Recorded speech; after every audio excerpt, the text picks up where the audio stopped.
તો આ બધા મિત્રોનું હાર્દિક સ્વાગત છે આપણી યુટ્યુબ ચેનલ એવી વીએસ સોલ્યુશન્સની અંદર. તો વિદ્યાર્થી મિત્રો, આજના વિડીયોની અંદર આજે આપણે ધોરણ 10 વિષય વિજ્ઞાન વિષયની અંદર જે આપણું 11મું ચેપ્ટર છે વિદ્યુત એટલે કે ઇલેક્ટ્રિસિટી, એ ચેપ્ટરનું આજે આપણે સ્વાધ્યાયપોથીનું સંપૂર્ણ સોલ્યુશન આજે આ વિડીયોની અંદર જોવાના છીએ.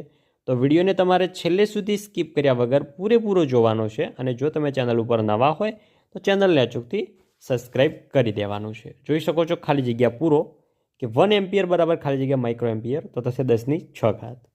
બીજો, પરિપથમાં વિદ્યુત ઘટક સાથે વોલ્ટ મીટર ખાલી જગ્યા જોડાણમાં જોડવામાં આવે છે તો આવશે સમાંતર જોડાણમાં. ત્રીજો, જૂલના નિયમ મુજબ અવરોધમાં ઉત્પન્ન થતી ઉષ્મા ઉર્જા ખાલી જગ્યા વર્ગના સમપ્રમાણમાં હોય છે તો તેમાંથી પસાર થતા વિદ્યુત ભારના વર્ગના સમપ્રમાણમાં હોય છે. ચોથો, નીચે દર્શાવેલ પરિપથમાં એક્સ અને વાય બિંદુઓ વચ્ચેનો સમતુલ્ય અવરોધ ખાલી જગ્યા છે તો કેટલો થાય? 5 ઓમેગા. આગળ છે, નીચેના વિધાનો ખરા છે કે ખોટા જણાવવાના છે. 5મો, વિદ્યુત ઇસ્ત્રીમાં નિક્રોમના તારનો ઉપયોગ થાય છે, સાચું છે. 6ઠ્ઠો, ધાત્વિક તારનું તાપમાન અમુક હદ સુધી વધારતા તેનો અવરોધ ઘટે છે તો આવશે ખોટું. 7મો, સમાન દ્રવ્યના અને સમાન લંબાઈના જાડા અને પાતળા તારમાં જાડા તારનો અવરોધ પાતળા તાર કરતાં ઓછો હોય છે તો આવશે સાચું. 8મો, 80 વોલ્ટ અને 220 વોલ્ટ ના બલ્બને 220 વોલ્ટના વોલ્ટેજ ઉદ્ગમ સાથે શ્રેણીમાં જોડતા મહત્તમ પ્રકાશિત થાય છે તો આ વિધાન કેવું છે? ખોટું છે. આગળ છે, સાચો વિકલ્પ પસંદ કરી જવાબ લખો. એમાં 9મો કે એક વિદ્યુત ઉપકરણમાંથી 4.8 એમ્પિયર વિદ્યુત પ્રવાહ વહે છે તો તેમાંથી 1 સેકન્ડમાં પસાર થતા ઇલેક્ટ્રોન્સની સંખ્યા ખાલી જગ્યા હશે તો આવશે ઓપ્શન નંબર સી, 3 × 10⁻19. 10મો છે, જોઈ શકો છો, 5 ઓમેગા અવરોધવાળા તારના 5 સમાન ટુકડા કરી તેમને સમાંતર જોડતા તેનો સમતુલ્ય અવરોધ ખાલી જગ્યા થાય તો જોઈ શકો છો ઓપ્શન નંબર એ 1/5. આગળ છે, એ બી વચ્ચેનો સમતુલ્ય અવરોધ કેટલો હશે તો 11માની અંદર જવાબ શું આવશે? Option number D, 10. આગળ જઈએ,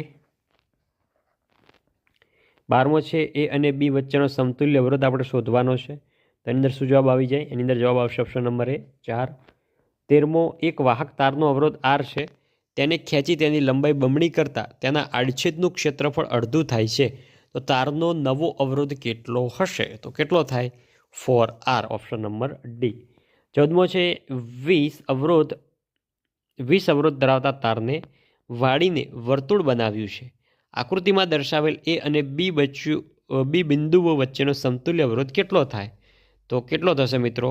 5, ઓપ્શન નંબર એ આપણો રાઈટ રહેશે. 12મો છે, 100 અવરોધ ધરાવતા બલ્બમાંથી મહત્તમ 1 એમ્પિયર વિદ્યુત પ્રવાહ પસાર કરી શકાય છે તો આ બલ્બનો પાવર કેટલો હશે તો એમાં આવશે ઓપ્શન નંબર બી, 100 વોટ. 16મો, 2 કિલોવોટની એક વિદ્યુત ઇસ્ત્રીને 3 કલાક ચલાવતા પ્રતિ યુનિટ ₹5ના દરે કેટલું બિલ આવે તો આવશે ઓપ્શન નંબર બી, ₹30. 17મો, આર અવરોધ ધરાવતા તારના 5 સમાન ટુકડા કરવામાં આવે છે. આ ટુકડાઓને સમાંતર જોડવામાં આવે છે. જો જોડાણનો પરિણામી અવરોધ આર હોય તો R/R' ગુણોત્તર કેટલો થાય તો કેટલો થશે? Option number D, 25. 18મો, એક વિદ્યુત બલ્બનું રેટિંગ 220 વોલ્ટ અને 100 વોટ છે. જ્યારે તેને 110 વોલ્ટ પર વાપરવામાં આવે ત્યારે વપરાતો પાવર કેટલો હશે તો આવશે ઓપ્શન નંબર ડી, 25 વોટ. 19, એક જ દ્રવ્યમાંથી બનેલા 2 વાહક તારની લંબાઈ અને વ્યાસ સમાન છે. સમાન વિદ્યુત સ્થિતિમાનના તફાવત હેઠળ તેમને સૌપ્રથમ શ્રેણીમાં અને ત્યાર પછી સમાંતર જોડવામાં આવે છે તો શ્રેણી અને સમાંતર જોડાણમાં ઉત્પન્ન થતી ઉષ્માનો ગુણોત્તર ખાલી જગ્યા હશે કેટલો હશે? ઓપ્શન નંબર સી, 1/4 હશે. આગળ છે, એક શબ્દમાં લખો કે જૂલ, કુલમ અને વોલ્ટ એકમો વચ્ચેનો સંબંધ જણાવો તો થશે વોલ્ટ બરાબર જૂલ ભાગ્યા કુલમ. 21મો, વિદ્યુત પ્રવાહ માપક સાધન પરિપથમાં શ્રેણીમાં જોડાય કે સમાંતર શ્રેણીમાં તો આવશે શ્રેણીમાં.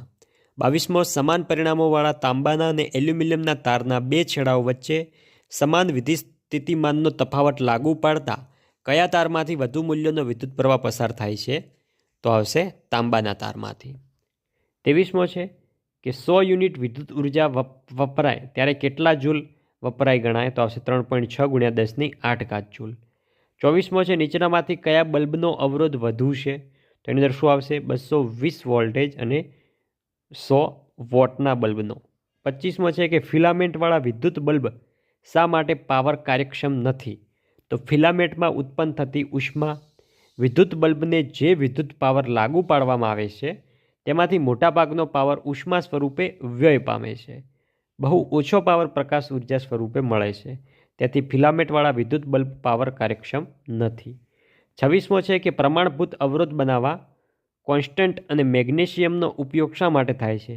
કારણ કે કોન્સ્ટન્ટનો અને મેગ્નેશિયમની અવરોધકતા મધ્યમ હોય છે અને તે તાપમાનથી લગભગ સ્વતંત્ર હોય છે. 27મો છે કે ફ્યુઝ તાર બનાવવા સીસા અને ટીનની મિશ્ર ધાતુ શા માટે વપરાય છે? કારણ કે સીસા અને ટીનની મિશ્ર ધાતુનું ગલનબિંદુ નીચું હોય છે. 28મો છે કે વિદ્યુત ભારના એકમને વ્યાખ્યાયિત કરો. તો વાહકના કોઈપણ આડછેડમાંથી ટી સમયમાં પસાર થતો વિદ્યુત પ્રવાહનો એસઆઈ એકમ કુલમ અને સમયનો એસઆઈ એકમ સેકન્ડ છે. 29 છે કે એક કુલમ વિદ્યુત ભારની રચના કરતા ઇલેક્ટ્રોનની સંખ્યા ગણો. તો જોઈ શકો છો એનો તમને આન્સર આપેલો છે સંપૂર્ણ. તો કેટલી થશે ઇલેક્ટ્રોનની સંખ્યા? 6.25 × 10⁻². 30મો વાહકના બે છેડા વચ્ચેનો વિદ્યુત સ્થિતિમાનનો તફાવત જાળવી રાખવા મદદ કરતા ઉપકરણનું નામ. તો આવશે વિદ્યુત કોષ અથવા બેટરી. 31મો છે કે બે બિંદુઓ વચ્ચેનો વિદ્યુત સ્થિતિમાનનો તફાવત વોલ્ટેજ છે. તેનું અર્થ શું થાય? તો વિદ્યુત પ્રવાહ વાહકમાં જો કોઈ એક કુલમ વિદ્યુત ભારને એક બિંદુથી બીજા બિંદુ સુધી લઈ જવા માટે કરવું પડતું કાર્ય 1 જૂલ, તો તે બે બિંદુઓ વચ્ચે વિદ્યુત સ્થિતિમાનનો તફાવત વોલ્ટ વી કહેવાય છે. એક વી બરાબર જોઈ શકો છો 11/1 સેકન્ડ બરાબર આવશે 10⁻⁻1. 32મો છે. 32માની અંદર શું જવાબ આવશે જોઈ શકો છો. 33મો છે એવી રીતે. આગળ જોઈએ વિદ્યુત પ્રવાહ. તેમાં આપણે વિભાગ બી અને સી સાથે જોડવાના છે. વિભાગ બીની અંદર બી જવાબ આવશે Q/T અને એમાં આવશે RC/S. વિદ્યુત સ્થિતિમાનનો તફાવત તેમાં આવશે C W/Q અને આવશે Q એટલે કે V વોલ્ટ. 35મો છે વિદ્યુત ઉર્જા. તેમાં આવશે C સૌપ્રથમ તો I²RT અને R આવશે kWh. વિદ્યુત પાવર તો એમાં આવશે A V²/R તેમાં આવશે P વોટ W. વિભાગ બી જોઈએ જે આપણા 2 ગુણના પ્રશ્ન છે. તો દ્રવ્યની વિદ્યુત અવરોધકતા એટલે શું? તેનો એકમ જણાવી તેની વ્યાખ્યા આપણે આપવાની છે. તો જોઈ શકો છો એનો એકમ પણ અને એની વ્યાખ્યા પણ તમને સંપૂર્ણ જવાબો આપેલા છે જે તમારે વિડીયો સ્ટોપ કરીને લખી લેવાના છે. બીજો છે કે શા માટે ટોસ્ટર તથા વિદ્યુત ઇસ્ત્રીની કોઇલ શુદ્ધ ધાતુની ન બનાવતા મિશ્ર ધાતુની બનાવવામાં આવે છે? એનું કારણ શું છે? તો એ કારણ પણ સંપૂર્ણ તમને વ્યાખ્યાયિત કરીને આપેલું છે જે તમે વિડીયો સ્ટોપ કરીને લખી શકો છો. આગળ તમને એક દાખલો આપેલો છે. એમાં મહત્તમ અવરોધ ને ન્યૂનતમ અવરોધ કેટલો મળે એ આપણે શોધવાનું છે. જોઈ શકો છો એનો પણ સંપૂર્ણ આન્સર તમને આપેલો છે. મહત્તમ અવરોધ મળશે 48 ને ન્યૂનતમ અવરોધ મળશે 2. ચોથો જોઈ શકો છો. ચોથાનો પણ આન્સર આપેલો છે કે જૂલનો તાપીય નિયમ લખીને સમજાવવાનો છે જે I²RT વાળો છે એ આપણે જોઈ શકો છો. એનો પણ સંપૂર્ણ આન્સર તમને આપેલો છે જે તમે વિડીયો સ્ટોપ કરીને ત્યાંથી પ્રશ્ન જવાબ વાંચી લેવાનો છે પછી લખવાનો છે. 5મો તમારો દાખલો છે. તો જોઈ શકો છો દાખલાનો પણ તમને સંપૂર્ણ જવાબ આપેલો છે. સંપૂર્ણ દાખલો ગણતરી સાથે તમને આપેલો છે. છઠ્ઠો જે છે એની અંદર વિદ્યુત પ્રવાહ આપણે શોધવાનો છે I. તો એનો પણ I પણ આપેલો છે 0.67 એમ્પિયર મળશે આપણને જવાબ. તફાવતના બે મુદ્દા લખવાના છે અવરોધ અને અવરોધકતા. તો અવરોધ જોઈએ તો તે વાહકના પરિણામો પર આધાર રાખે છે. તો હશે તે વાહકના પરિણામો પર આધાર રાખતો નથી. તેનો એસઆઈ એકમ જોઈ શકો છો શું છે અને તેનો એસઆઈ એકમ ઓમેગા × મીટર છે. ત્રીજો અવરોધ વાહકનો હોય છે. અવરોધકતા વાહકના દ્રવ્યની હોય છે. જોઈ શકો છો. આગળ વિભાગ નંબર સી જે આપણા 3 ગુણના પ્રશ્નો છે. પહેલો છે કે ઓહમનો નિયમ લખો. અવરોધનો એસઆઈ એકમ વ્યાખ્યાયિત કરવામાં તે કઈ રીતે ઉપયોગી છે તે આપણે જણાવવાનું છે. તો ઓહમનો નિયમ તો અચળ તાપમાને વાહક તારમાંથી પસાર થતો વિદ્યુત પ્રવાહ તે વાહક તારના બે છેડા વચ્ચે વિદ્યુત સ્થિતિમાનના તફાવતના સમપ્રમાણમાં હોય છે. અહીંયા છે વાહકમાંથી વહેતો વિદ્યુત પ્રવાહ I અને તેના બે છેડા વચ્ચેનો વિદ્યુત સ્થિતિમાનનો તફાવત વોલ્ટેજ V હોય છે. તો ઓહમના નિયમ મુજબ I ચલશે V ચલશે I. તો અહીંયા વી બરાબર અચળાંક ગુણ્યા આઈ થશે. તો લાસ્ટમાં તમને બનશે વી બરાબર આઈ ઇન્ટુ આર. બીજો છે કે અવરોધોનું શ્રેણી જોડાણ સમજાવી તેના સમતુલ્ય અવરોધનું સૂત્ર મેળવવાનું છે. સૌપ્રથમ શ્રેણી જોડાણ સમજાવવાનું છે અને સમતુલ્ય અવરોધનું આપણે સૂત્ર મેળવવાનું છે. તો જોઈ શકો છો સમતુલ્ય અવરોધનું સૂત્ર થશે વી બરાબર V1 plus V2 plus V3. એવી રીતે આગળ વધતું જ જશે. આગળ ત્રીજો કે અવરોધનું સમાંતર જોડાણ સમજાવી તેનું સમતુલ્ય અવરોધનું સૂત્ર. આગળ આપણે શ્રેણી જોડાણ સમજાવ્યું, અહીંયા આપણે સમાંતર જોડાણ. તો એનું પણ લાસ્ટમાં તમને સૂત્ર મળશે, જોઈ શકો છો I1 I2 I3. આગળ ચોથો જે છે જે તમને પ્રશ્ન આપેલો છે એ પ્રશ્નનો પણ સંપૂર્ણ આન્સર તમને આપી દીધેલો છે. જે તમે વિડીયો સ્ટોપ કરીને સંપૂર્ણ પ્રશ્નનો આન્સર એકવાર વાંચી જજો, સમજી જજો, પછી જ લખવાનો છે. બેઠો બેઠો કોપી પેસ્ટ નથી કરવાનો. પાંચમો તમને દાખલો આપેલો છે અને આવા દાખલા બોર્ડની એક્ઝામની અંદર પણ પૂછાય છે. જોઈ શકો છો એનો પણ તમને સંપૂર્ણ આન્સર આપી દીધેલો છે, સંપૂર્ણ જવાબ. આ ચેપ્ટરમાંથી બોર્ડની પરીક્ષાની અંદર અચૂકથી એક દાખલો તો પૂછાવાનો જ છે. છઠ્ઠો જોઈ શકો છો, છઠ્ઠાનો પણ તમને આન્સર આપેલો છે,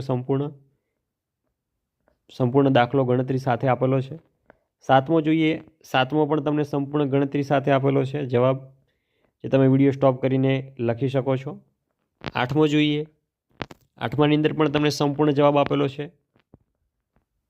આમ ટીવીમાં વધુ ઉર્જા વપરાય છે એ આપણે સાબિત કરવાનું હતું. નવમો, 5 અવરોધોને પરિપથમાં નીચે મુજબ જોડ્યા છે, તો એ મીટરનું અવલોકન શું હશે? એ મીટરનું અવલોકન મિત્રો શું દર્શાવે છે એ આપણે જણાવવાનું છે. તો એ મીટરનું અવલોકન બરાબર V/R. તો V આપણને મળ્યું છે 3 વોલ્ટ, 3થી ઉડી જશે તો શું આવશે? 1 એમ્પિયર. વિભાગ ડી જોઈએ, જે આપણા 4 ગુણના પ્રશ્નો છે. એમાં પહેલો છે કે વિદ્યુત સાધનોને બેટરી સાથે શ્રેણીમાં જોડવાને બદલે સમાંતરમાં જોડવાથી કયા ફાયદા થાય છે? તો 4 ફાયદા આપણે લખવાના છે. પહેલો લખેલો છે કે જ્યારે દરેક વિદ્યુત સાધનોનો અવરોધ જુદો હોય અને તેની કાર્યસ્થ થવા પ્રવાહ પણ જુદા હોય તો તેમને સમાંતર જોડવાથી પરિપથમાં કુલ અવરોધ ઘટે છે અને તેથી બેટરીમાંથી વહેતો વિદ્યુત પ્રવાહ ઊંચો હોય છે અને તેથી સાધનોની જરૂરી વિદ્યુત પ્રવાહ મળી રહે છે. શ્રેણી જોડાણમાં આવું શક્ય નથી, કારણ કે શ્રેણી જોડાણમાં કુલ અવરોધ ખૂબ વધી જાય છે, પરિણામે બેટરીમાંથી વહેતો વિદ્યુત પ્રવાહ ઘટી જાય છે. દરેક વિદ્યુત સાધનોનો અવરોધ જુદો હોવા છતાં દરેક વિદ્યુત સાધનમાંથી આવા નાના મૂલ્યનો સમાન પ્રવાહ પસાર થાય છે, તેથી વિદ્યુત સાધન યોગ્ય રીતે કાર્ય કરતા નથી. એવી રીતે બીજો પણ તમને આપેલો છે. બીજો જોઈએ, નીચે આપેલા પરિપથોમાં 2 ઓમેગાના અવરોધમાં વપરાતા પાવરની સરખામણી આપણે કરવાની છે. તો એનો પણ તમને આન્સર સંપૂર્ણ આપી દીધેલો છે, જે તમે વિડીયો સ્ટોપ કરીને મિત્રો સંપૂર્ણ લખી શકો છો. જોઈ શકો છો પહેલી આકૃતિ આપેલી છે. આગળ છે નીચેની સમજૂતી આપવાની છે એક પ્રશ્નની. તો જોઈ શકો છો એનો પણ સંપૂર્ણ વિગતવાર તમને આન્સર આપેલા છે, જે તમે વિડીયો સ્ટોપ કરીને મિત્રો તમારે લખી લેવાનો છે. તો વિદ્યાર્થી મિત્રો, આ હતું આપણું ધોરણ 10 વિષય વિજ્ઞાન વિષયની અંદર જે આપણું વિદ્યુત ચેપ્ટર છે એનું સ્વાધ્યાય પોથીનું સંપૂર્ણ સોલ્યુશન. વિદ્યાર્થી મિત્રો, વિડીયો તમને સારો લાગ્યો હોય અને તમારા માટે ઉપયોગી રહ્યો હોય તો વિડીયોની અચૂકથી લાઇક કરીને જજો. ચેનલ ઉપર નવા હોય તો ચેનલને પણ સબસ્ક્રાઈબ કરીને જજો. મળીશું આવનાર બીજા વિડીયો સાથે. ત્યાં સુધી આવજો. જય હિન્દ, જય ભારત.